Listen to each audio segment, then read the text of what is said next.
Shipping ports in the United States are shut down because dock workers are on strike. And the number one question I keep getting asked is, what does this mean for the economy? And what is this going to do to the prices of my groceries? So let me answer that all here by breaking down three things. Number one, why are dock workers on strike? Number two, what does this mean for the economy? And number three, what is this going to do to the prices of things and your groceries? Starting with why dock workers are on strike. There are tens of thousands of dock workers on strike, primarily in the East Coast, which has shut down these shipping ports because dock workers are asking for two things. Number one, they want to see more money in their salaries. And number two, they want confirmation that their jobs are not going to be automated and that their jobs are not going to be replaced by robots. Now you might be wondering, well, how much money are we talking?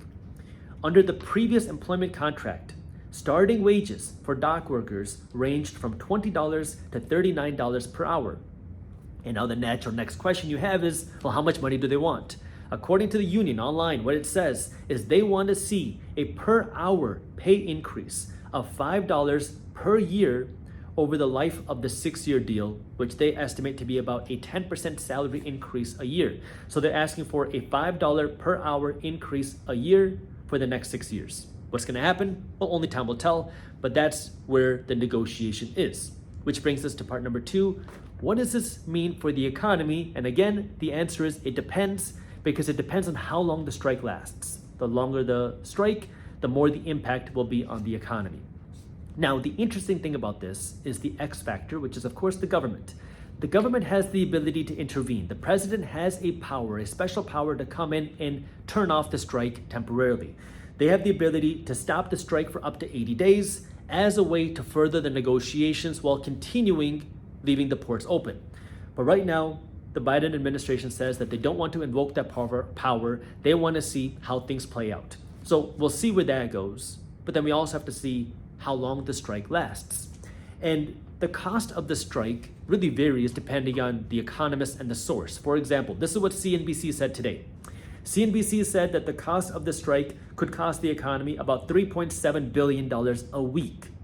According to USA Today, again also from today, they said that each day of the strike could cost the economy up to $5 billion a day as imports and exports are blocked. So you have a wide range. CNBC says $3.7 billion a week. USA Today says it could be $5 billion a day. What is it actually going to be? We're not going to know until after the strike is over, because that's kind of how these things unfortunately work. But what we do know is that the ports that are now facing the strike, they handle about $3 trillion worth of trade annually. So how long will it last is going to impact how much it actually affects us. And what you might be wondering is which companies are most likely to be affected. Well, according to CNBC, the top 3 companies that have the most exposure to this port strike closure are number 1, Walmart, number 2, IKEA, number 3, Samsung. Now, we've been covering all of this in Market Briefs. Market Briefs is my free financial newsletter where every day my team is breaking down what's happening in things like the economy, this port strike, the global economy, stocks, housing, and crypto. It's a completely free newsletter. If you have not joined yet, I got the link to how you can join down in the description below. Now, I have read news that big companies like Walmart are prepared for things like this, but we will see what happens because, again, hindsight is 20/20. Which brings me to part number 3, what everybody's waiting for. What does this mean for the prices of things? What does this mean for the prices of groceries? And this port strike affects the prices of everything from groceries to toys. If something is being imported into one of those ports, it is impacted. And we have been seeing reports of panic buying of things across the country. And it was an interesting article that I read, which was talking about how toilet paper in Costco was being emptied out. But then later on in that same article, what it says is items like toilet paper and paper towels are mostly produced in the United States. So supplies of those should not be impacted. So the reason why people are worried about the prices of things being impacted by this port strike is because when you don't have things coming in, you have a lower supply. But people still need things. People still want and need toilet paper. And so if you have the demand to buy things, but there's not as much supply, that then can cause the prices of things to rise. If you remember when COVID hit, the whole pandemic, there was not anything being made because the economy was shut down, but everybody still needed to eat and people still needed toilet paper. So we saw a shortage of supply, and then that demand causes the prices of things to skyrocket. Now, of course, the inflation became more of a permanent part of the economy because of all the money printing that happened. This is a supply shortage, which is different than money printing. But what we're seeing is that there are certain things that are going to be impacted more than others. For example, experts say that the grocery prices that will be impacted the most include things like bananas and tropical fruits, because about 75% of bananas in the United States enter through the East Coast and Gulf Coast ports. After grocery prices, the second thing that are expected to be impacted the most are car parts. So again, different things are going to be impacted in different ways. But then it also depends on the store, because if Walmart has a backlog supply of goods in their warehouses, well, then they can kind of carry through a time period of striking. But the question ultimately comes back to how long is the strike going to last, because the longer the strike lasts, the more impact that this will have on the economy. Now, the reason why this is interesting right now is because, of course, we are in an election year, but not just that, we are also in a rate cutting cycle by the Federal Reserve Bank. And so now a lot of people are talking about how this will impact inflation, how this is going to impact the prices of things. But there is a real difference between inflation and the prices of things going up when you have a supply shortage, because a supply shortage can create a true temporary price hike.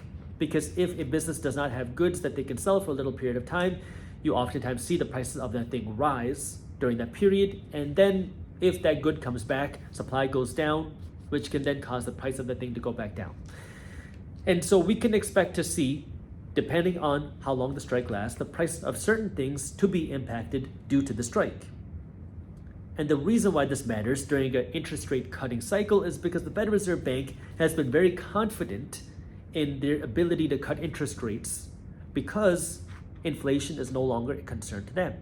They believe that inflation is steady on a target to 2%, and because of that, they have the power that they believe to continue cutting interest rates aggressively.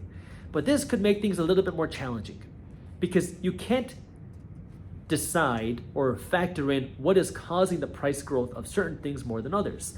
And so now when we have a time where this supply chain could be messed up, causing the prices of certain things to rise, that could put a wrench into the CPI inflation numbers, which could make things a little bit more difficult for the Federal Reserve Bank.